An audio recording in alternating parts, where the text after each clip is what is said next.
बच्चों के लिए कहानी का जिक्र हो और राजा रानी की बात न हो, ऐसा तो हो ही नहीं सकता। जैसे ही बच्चों का जमघट दादी नानी के आसपास लगता है, तो हर बच्चे की पहली फरमाइश राजा रानी की कहानी ही होती है। ये कहानियां आज से नहीं, बल्कि सदियों से सुनी और सुनाई जा रही हैं। इन राजा और रानी की कहानियों में कुछ सच्चे, अच्छे और नेक राजा मिलते हैं, तो कुछ धोखे और विश्वासघात का किस्सा बयां करते हैं।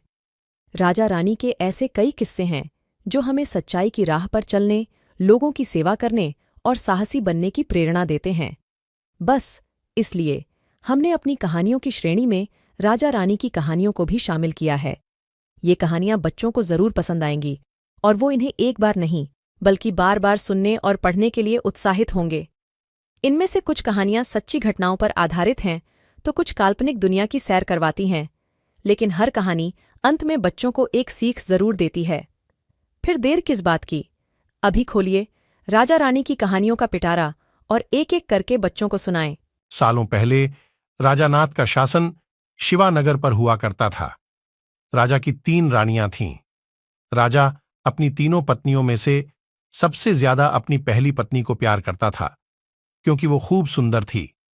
उसकी सुंदरता के कारण राजा दूसरी और तीसरी पत्नी पर ध्यान नहीं दे पाता था।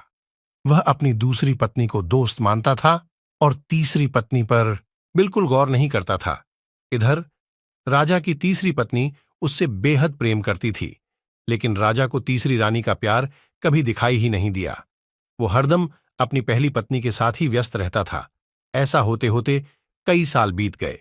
रोज राजा की तीसरी पत्नी इसी उम्मीद में रहती थी कि राजा आज उसके पास आएंगे, आज वो कुछ प्रेम भरी बातें करेंगे, लेकिन ऐसा कभी कुछ नहीं हुआ। इसी तरह कुछ वर्ष बीत गए।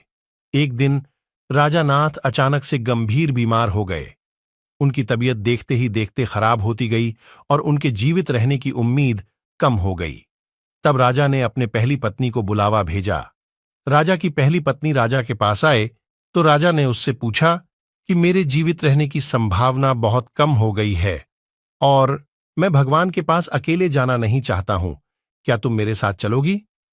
राजा की बातें सुनकर रानी ने उनके साथ जाने से मना कर दिया और कहने लगी कि अभी मेरा जीवन बचा हुआ है और मैं अभी और जीना चाहती हूं, इसी वजह से मैं आपके साथ नहीं जा सकती। ऐसा कहकर पहली रानी राजा के कमरे से बाहर चली गई। तब राजा दूसरी रानी को बुलाने के लिए कहता है। दूसरी रानी को जब पता चलता है कि राजा अपने अंतिम क्षण में है और वो अपने साथ अपनी पत्नी को लेकर जाना चाहते हैं, तो वो राजा को पास जाने से ही मना कर देती है। अपनी दोनों प्रिय रानी से निराश होकर राजा ने सोचा कि मैंने कभी अपनी तीसरी पत्नी को समय नहीं दिया और न ही उस पर प्यार जताया। अब मैं उसे कैसे बुला सकता हूं? राजा ऐसा सोच ही रहे थे, तभी तीसरी रानी बिना बुलाए राजा के पास पहुंच गई।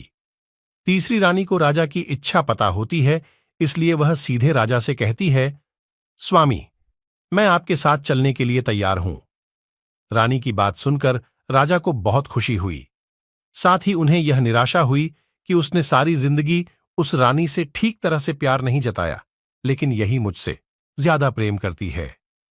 उसी वक्त राजगुरु एक जाने माने वैद्य को लेकर आते हैं, जो राजा की तबीयत को ठीक कर देता है। राजा ठीक होते ही अपनी तीसरी रानी से प्रेम करने लगा। हमेशा अपने करीब राजा ने अपनी तीसरी रानी को ही रखा और दोनों खुशी खुशी राजमहल में जीवन जीने लगे।